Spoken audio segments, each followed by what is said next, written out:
जय हिंद बच्चों, स्वागत है आप सभी का अपने विजन क्लास परिवार में। दोस्तों, आज हम लोग जो पढ़ने वाले हैं वो पढ़ने वाले हैं दहन। ठीक है। अच्छा, पिछले वीडियो में आप लोग क्या पढ़े थे? पिछले वीडियो में हम पढ़ाए थे कि संक्षारण क्या होता है और विकृत गंधिता प्रत्युपचाय के बारे में हम जाने थे। अच्छा, थोड़ा सा रिवाइज कर लेगा तो संक्षारण थोड़ा सा जान लेते हैं। संक्षारण क्या होता है तो बताए थे, संक्षारण वह रासायनिक अभिक्रिया है जिसमें धातुएं जो होती है नम, वायु या अम्ल से विक्रिया कर अवांछनीय पदार्थ का निर्माण करता है। यह परिभाषा क्या था? संक्षारण अभिक्रिया, जैसे लोहे में जंग लगना, मैग्नीशियम ऑक्साइड का बनना, ये क्या है? संक्षारण। और संक्षारण एक रेडॉक्स अभिक्रिया भी है, ये बताए थे। और उसके बाद हम पढ़े थे विकृत गंधिता क्या होता है। विकृत गंधिता, तो विकृत गंधिता में क्या होता है कि जैसे तेल एवं वसा से बने खाद्य पदार्थों में उपचयन की क्रिया के कारण उसमें अरुचिकर गंध और स्वाद का उत्पन्न होना क्या कहलाता है? विकृत गंधिता कहलाता है। और विकृत गंधिता को मतलब यह जो प्रक्रिया हो रहा है यह उपचयन के कारण हो रहा है, तो उपचयन को हम लोग रोकने के लिए सामान्य विधि जैसे फ्रिज का इस्तेमाल या ठंडे जगह का इस्तेमाल अच्छी तरह से किए। और एक प्रत्युपचायक का भी हम लोग उपयोग करते हैं। जैसे प्रत्युपचायक में बताए थे, क्या बताए थे? BHA, ब्यूटिलेटेड हाइड्रोक्सी एनिसोल बताए थे। ठीक है, इतना बताए थे। और एक पॉइंट छूट गया था थोड़ा सा, वो क्या था कि हम लोग जो चिप्स होता है, चिप्स जो हम लोग खाते हैं, वो चिप्स की थैली में ऑक्सीजन गैस हटाकर उसमें नाइट्रोजन गैस भर दिया जाता है ताकि जितना वो उपचयन की क्रिया को रोक सके। मतलब इसमें उपचयन न होता है। ठीक है, तो यहाँ पर ऑब्जेक्टिव क्वेश्चन आता है कि कौन सा गैस भर दिया जाता है? चिप्स की थैली में ऑक्सीजन गैस को हटाकर कौन सा गैस भर देता है? तो नाइट्रोजन गैस भर देता है। अब आज हम लोग पढ़ने वाले दहन का दहन। तो यहाँ पर दहन का अर्थ क्या होता है? जलना। दहन का अर्थ क्या होता है? जलना। अब जो पदार्थ जलता है उसे हम लोग दहनशील कहते हैं। जो पदार्थ, अच्छा डिफिनीशन इस तरह से आप लोग लिखिएगा, देखिए। अब यहाँ पर दहनशील पदार्थ क्या होता है? दहनशील पदार्थ, तो एग्जाम्पल में बात परिभाषा बोल देते हैं। पहले एग्जाम्पल लिखते हैं। जैसे बात करते हैं, कार्बन हो गया, सल्फर हो गया, लकड़ी हो गया, ठीक है, ETC, ठीक ना। अब यहाँ पर दहनशील पदार्थ किसे कहते हैं? तो जो पदार्थ जलते हैं। अब कार्बन, सल्फर, लकड़ी ये सब जो है ना जलते हैं। मैग्नीशियम ये सब क्या है? जलते हैं। तो जो पदार्थ जलते हैं ना उसे हम लोग क्या कहते हैं? दहनशील पदार्थ कहते हैं। और जो पदार्थ नहीं जलते हैं उसे अदहनशील पदार्थ कहते हैं। तो अदहनशील में अगर देखा जाए, अदहनशील में क्या आ जाता है? तो जितने भी, जैसे यहाँ पे ईंट हो गया, ईंट, पत्थर हो गया, बालू हो गया, ये सभी जो है ना ये क्या है? अदहनशील पदार्थ है। जो जलते हैं उसे दहनशील पदार्थ कहते हैं और जो नहीं जलता है उसे अदहनशील पदार्थ कहते हैं। अब यहाँ पर थोड़ा सा दहन का जो परिभाषा है वो देख लेते हैं। तो दहन का परिभाषा किस तरह से दे सकते हैं? दहन का परिभाषा अगर बात करते हैं तो दहन का परिभाषा क्या दे सकते हैं? तो दहन वह रासायनिक अभिक्रिया है जिसमें कोई पदार्थ जलकर, दहन एक क्या है? रासायनिक अभिक्रिया। देखिए, दहन रासायनिक अभिक्रिया है जिसमें कोई पदार्थ जलकर ऊष्मा एवं प्रकाश क्या करता है? उत्पन्न करता है।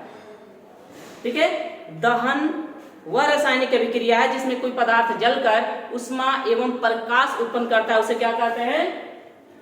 दहन। ठीक है, अब यहाँ पर समझते हैं आगे। अगर एग्जाम्पल अगर बात कर लिया जाए तो यहाँ पर हम लोग क्या ये सब ले रहे हैं। अब बातें करते हैं, कार्बन को जलाना है। क्या करना है? कार्बन को। तो कार्बन को जलाएंगे ऑक्सीजन देंगे तब। अब जैसे ही ऑक्सीजन देंगे तो ये जलेगा, तो जलेगा तो क्या उत्पन्न होगा? प्रकाश और क्या? उष्मा, और साथ में उत्पाद जो बनेगा तो बनवे करेगा, ठीक है। लेकिन प्रकाश और उष्मा ये दोनों उत्पन्न होते हैं दहन रासायनिक अभिक्रिया में, ठीक है। अब एक पॉइंट आता है, दहन का पोषक क्या होता है? पोषक, दहन का पोषक जो एक शब्द है इसका मतलब क्या है?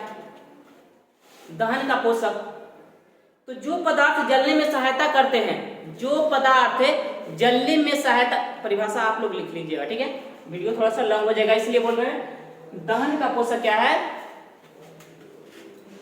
कि जो पदार्थ जलने में क्या करते हैं? सहायता करते हैं। अब यहाँ पर देखिए ऑक्सीजन है, क्या है? तो अगर यहाँ पर एग्जाम्पल का बात की जाए इसमें, तो ऑक्सीजन ले सकते हैं, ठीक है, क्लोरीन ले सकते हैं, उसके बाद CO2 ले सकते हैं, N2, ये सभी जो है ना, ये क्या है? दहन का पोषक। मतलब ये सभी जितने भी गैस हैं जलने में सहायता करते हैं, ये क्या है? जलने में सहायता करते हैं, इसलिए दहन के क्या हो गए? पोषक हो गए, ठीक है। अब इसको मिटाते हैं और आगे समझने की कोशिश करते हैं, ठीक है। तो दहन का पोषक आप लोग समझ में आ गया ये सभी। अब इससे क्या आप लोग जो परिभाषा बोले हैं उसको वीडियो को पॉज करके क्या करना है? नोट कर लेना है, तब जाके आप लोग अच्छी तरह से उससे समझ पाएंगे, ठीक है। अब इसे मिटाते हैं और आगे बढ़ते हैं।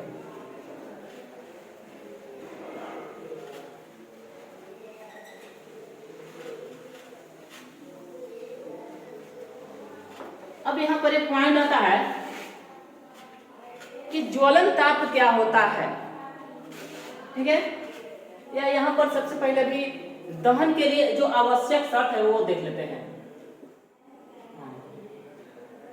दहन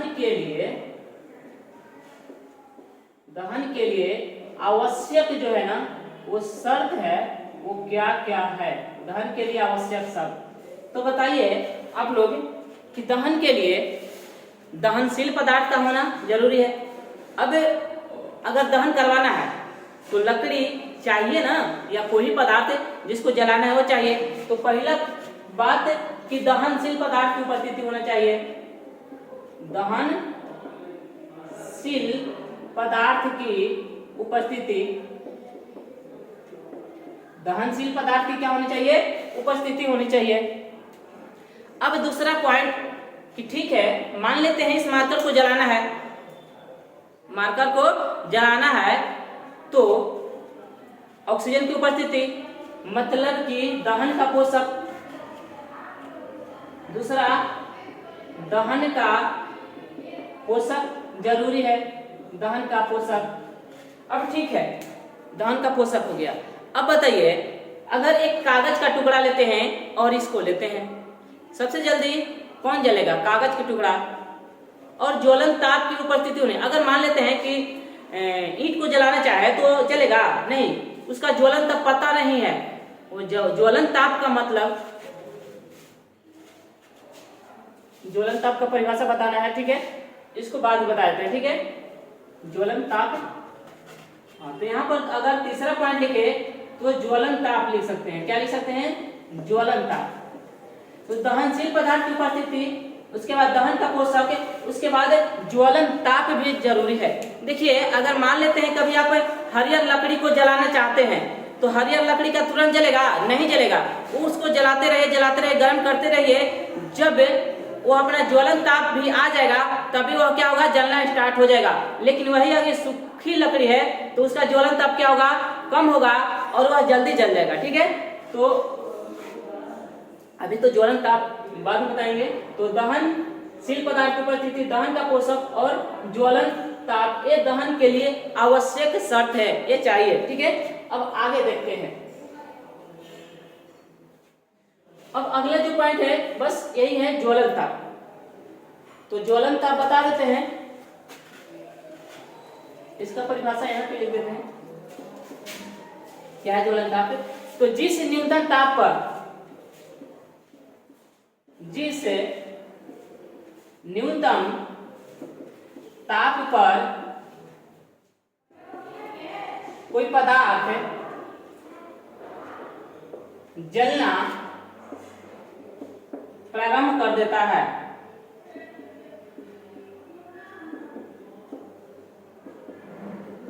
उस ताप को ज्वलन ताप कहते हैं। उस ताप को ज्वलन ताप कहते हैं। ठीक है, क्या कहते हैं? ज्वलन ताप कहते हैं। मतलब जिस न्यूनतम कम कम से कम जिस ताप पर क्या हो वह जलना स्टार्ट कर दे, वह टेम्परेचर क्या कहलाता है? ज्वलन ताप कहलाता है। और यहाँ पर पॉइंट 2 लिख लीजिएगा। क्या पॉइंट बोल रहे हैं कि जिस पदार्थ का ज्वलन ताप न्यूनतम होता है, जिस पदार्थ का ज्वलन ताप न्यूनतम होता है, जिस पदार्थ का ज्वलन ताप क्या होता है? न्यूनतम होता है, वह जल्दी जलता है। क्या होता है? जल्दी से जलता है। ठीक है, और अगर यहाँ बात किया जाए थोड़ा से, और जिस पदार्थ का ज्वलन ताप अधिक होता है, जिस पदार्थ का ज्वलन ताप अधिक होता है वह देर से जलता है। ठीक है, अब यहाँ पर बात किया जाए अगर कागज और पेट्रोल में, इसमें कागज और पेट्रोल में अगर बात किया जाए तो इसमें ज्वलन ताप किसका कम होगा? तो ज्वलन ताप इसका क्या होगा? कम होगा। ठीक ना, पेट्रोल का ज्वलन ताप क्या होता है? कम होता है, मतलब ये जल्दी जल जाएगा। क्या होगा? पेट्रोल जो है ना जल्दी जल जाएगा कागज के अपेक्षा।